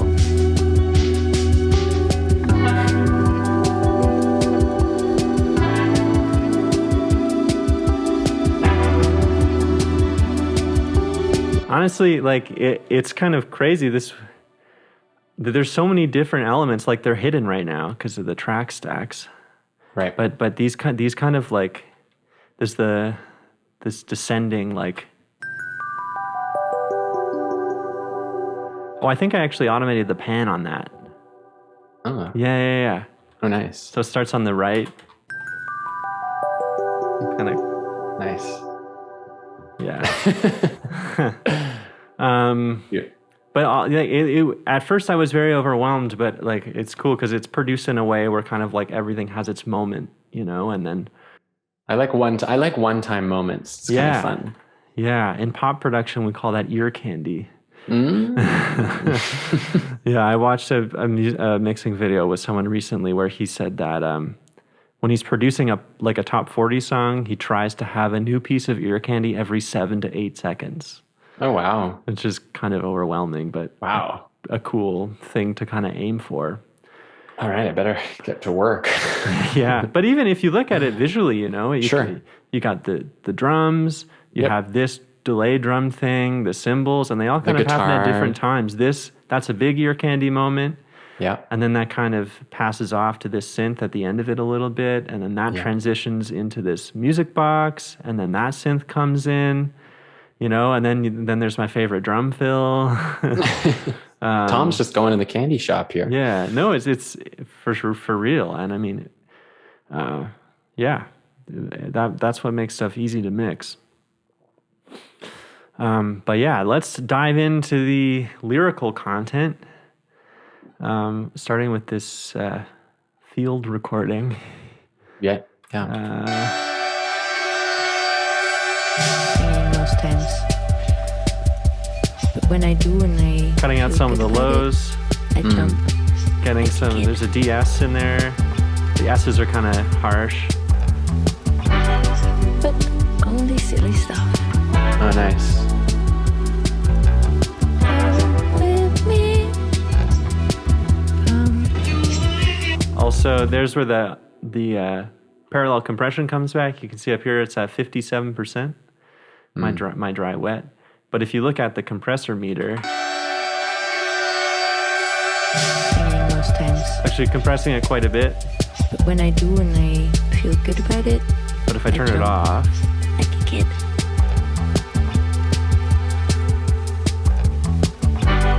But only silly stuff. like even stuff like that, like the butt, Yeah.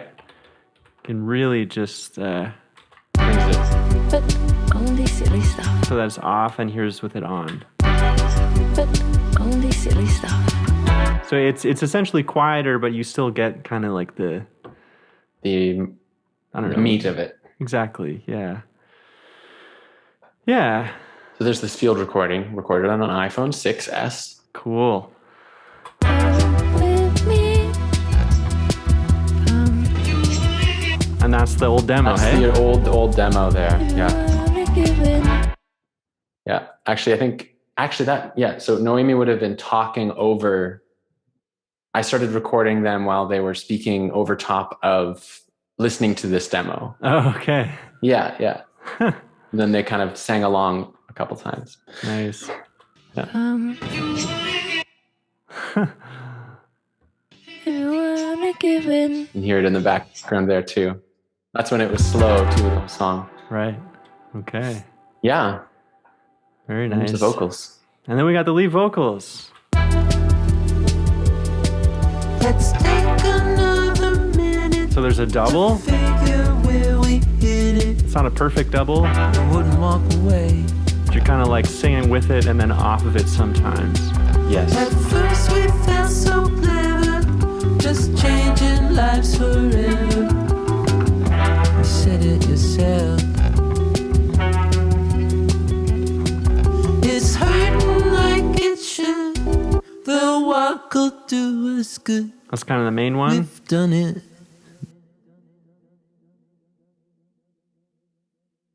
My fists are wrapped in linen. The birds just started singing. It was never so late. Yeah. So it's pretty loose. Yeah, intentionally. Right? Yes. Yeah. Well, in the sense that I decided not to change it, I Yeah, guess. cool. Yeah. This is really early, like one of the first recordings I did, truly Wow. vocal recordings. Cool. Yeah, actually. And always was second guessing it along the way, thinking that everything else has changed, so this should too, but it's just retained some sort of quality that is unfixable. Yeah. Cool. And I remember you saying that you tried re-recording vocals a couple times, but always came back to the original one, eh? Yeah, for sure. There was just this was like a breakthrough moment recording these vocals the first time in my little mattress booth.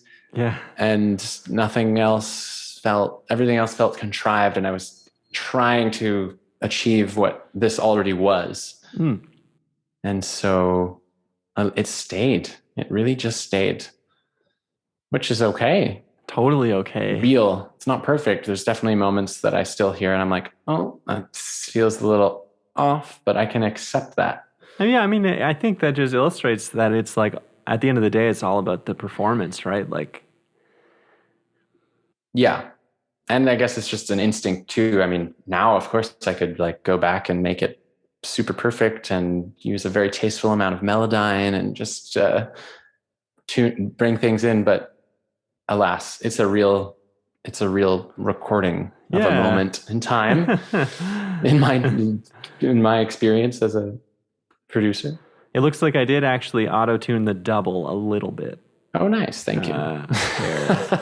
Which is actually like, yeah, doubles are hard, even though this isn't really a double in the traditional sense. But when it was doubling, there were some pitch things that I didn't, you don't want to be distracted by necessarily. Sure. Yeah.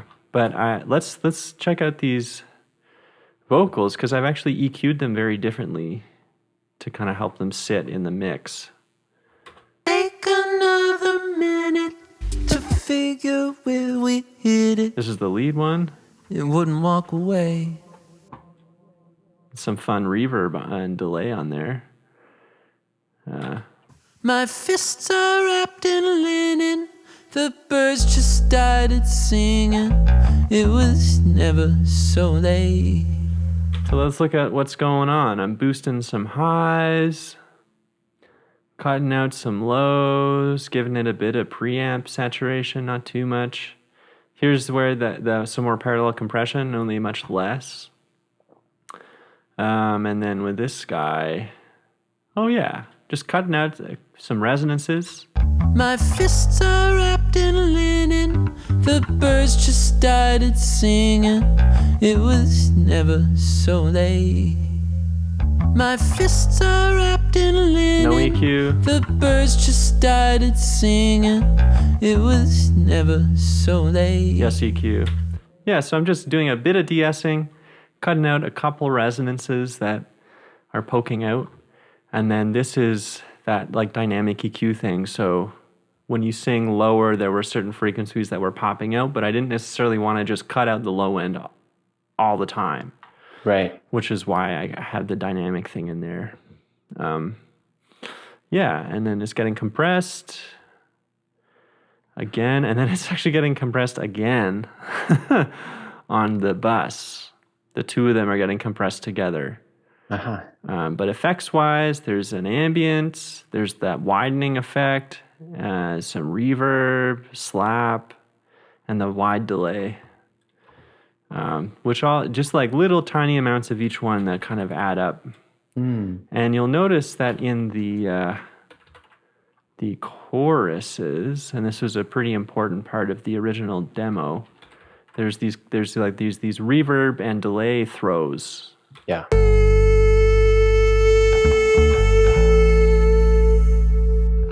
If you wanna give in, get So it to kind of me. grows, and then nice and close again. If you wanna give in, Yeah. Let's just listen to that in context. the birds just started singing. It was never so late. Get to me.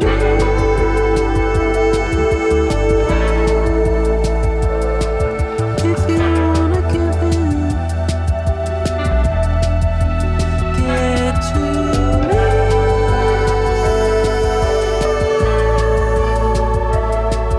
If you wanna give in. Yeah, so we're very intentionally trying to do a like far close thing. Totally. Yeah. Also, I was intentionally trying to reverb the shit out of these long notes to smooth out my my performance. It's true. But it does give an effect. Yeah. For sure. And then here's the double. My fists are wrapped in linen. The birds just started singing. It was never so late. So I've cut out kind of the lows and the highs. So here's the lead, My fists are wrapped in linen. the double, The birds just started singing. and here's both of them together. My fists are wrapped in linen. The birds just started singing. And if we look at it here, yeah, so I'm cutting out a lot of mid-range, cutting out a lot of kind of like harshness in the upper mids.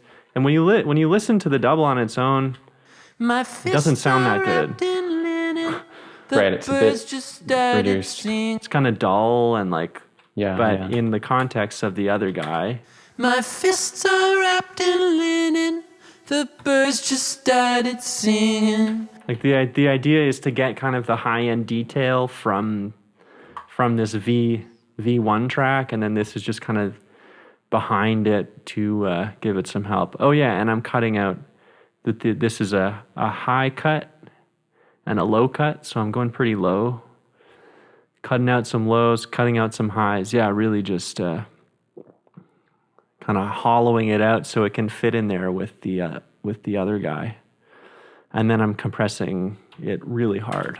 My fists are wrapped in linen. The birds just Not as hard as I thought. get to me.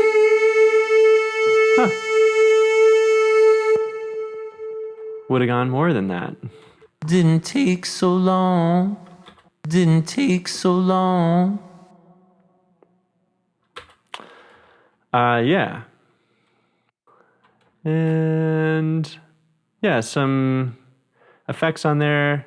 A little bit more, like if you check it out, I'm like they're both going to the ambience, but the V2 is a little bit wetter, -10 versus -20, to kind of like try and give it the illusion of it being further away Right. slightly. Yeah. That's what's going on with the lead vocals, and then they kind of split off here at the end in a cool way.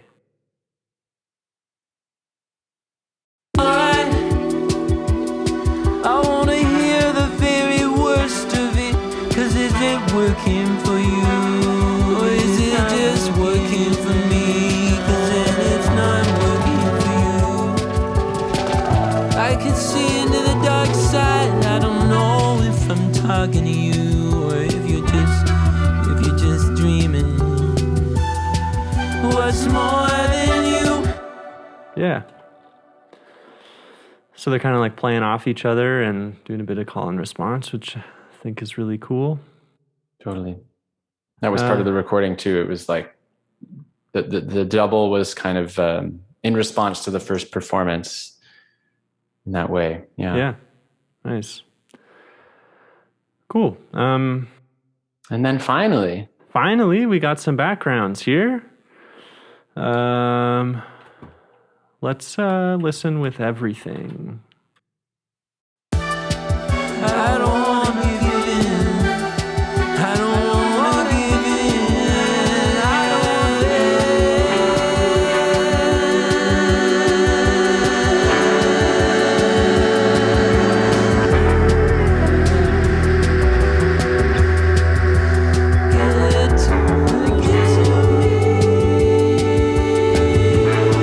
Yeah, they're kind of panned out. Oh yeah, and then this part. let's take another minute to figure where we hit. One walk away.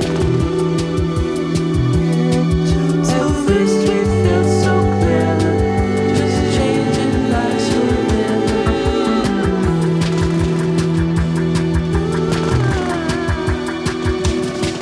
It's hard to look at you, the walk will do us good. Honestly, it's too much even honestly.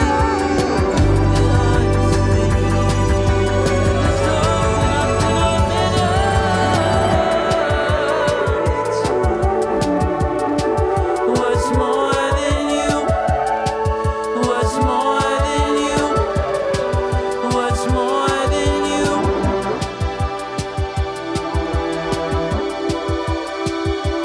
If it's too much you, then honestly,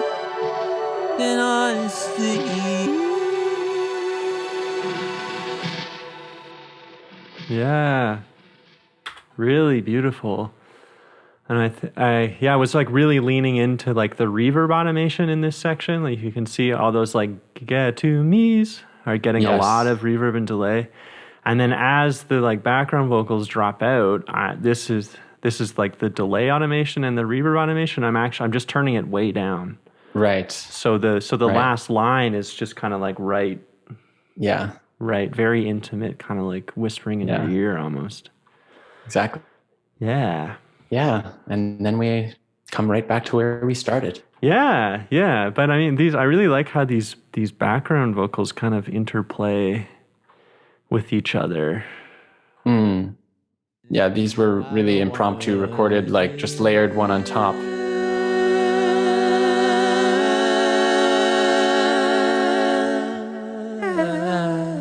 Yeah, kind of doubling. get to me.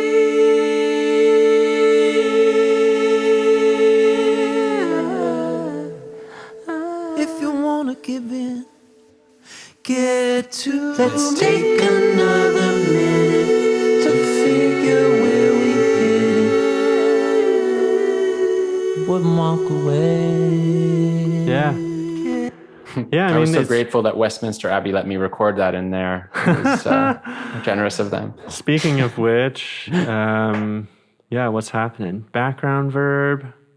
So these, the background vocals, they're all going through to this track. See, like the output bus 5 going into the input bus 5. And then I'm sending it to the medium verb, the delay, the background widening, and the background verb. Oh, and then the doubler. Oh, cool. Yeah, that's I'll show you that real quick.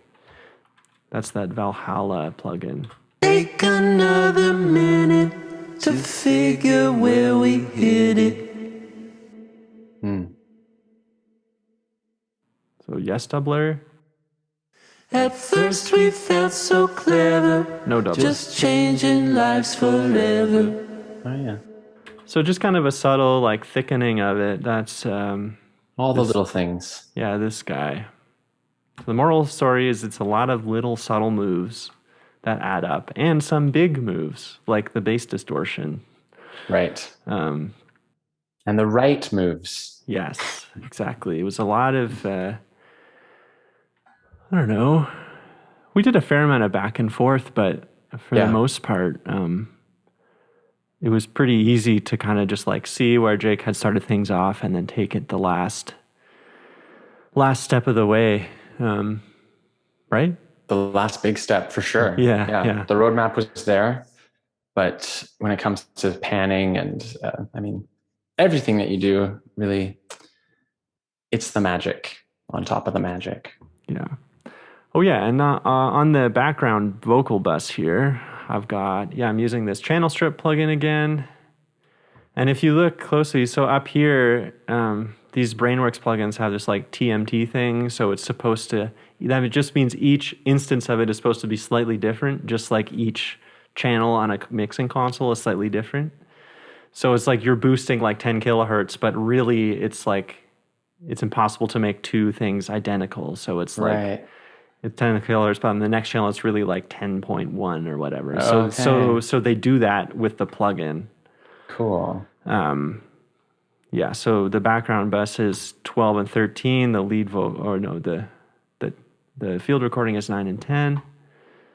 The nice. vocal bus is, some of them are the same because you run out of channels at a certain point. Right. Yeah. But yeah, so these are all getting compressed individually, and then I'm using the Soothe as kind of like a de-esser. Kind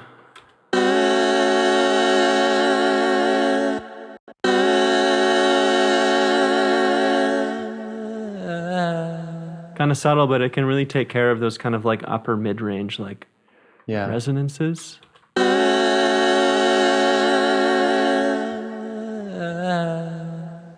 And kind of prevent anything from getting too close, if that makes sense. Right. Yeah. Yeah. So I guess, that's the song. That is the song. Maybe I'll just take a peek at my mix bus. Low cut to make sure no sub stuff gets through. Soothe just as a safety. Black box adding a tiny bit of distortion, but you can barely hear it. Well, can very much feel it.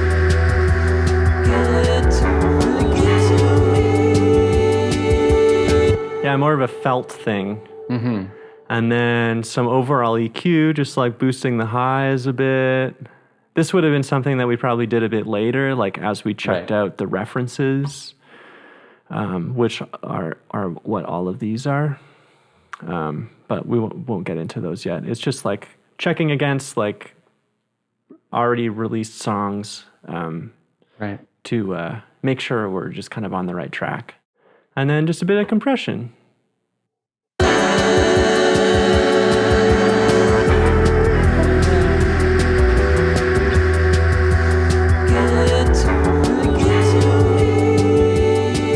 Very slow attack, auto release, not doing too much, just kind of helping the whole thing sit together. And that's the song. That's the mix. Thanks for tuning in. Take a listen to the whole thing all the way through now on your own time. Yes, thank you. Thank you, Jake, for doing this with me. And it's a real beautiful record. Thanks for everything you added to it, Tom. Yes. For your expertise. True pleasure. Stay tuned for the next one. Yeah, sure. I'm telling everyone, but there's going to be a next one sometime soon. That'd be cool. The EP's coming out in September. The full EP is out on September 3rd. Okay. And the next single off the record is being released on August 16th, I believe. It's Real Life Fan. Real Life Fan. Yes, the first one I mixed. That was a fun one. And then everything on September 3rd. All right. Wherever you listen to music. Cool. All right. Thanks, Jake. Thanks, everyone. Take care. And stay safe. Stay safe. Get vaccinated. Yes, get vaccinated. I just got vaccinated 2 days ago. So sweet. Congrats. Cool. At first we felt so clever, just changing lives forever.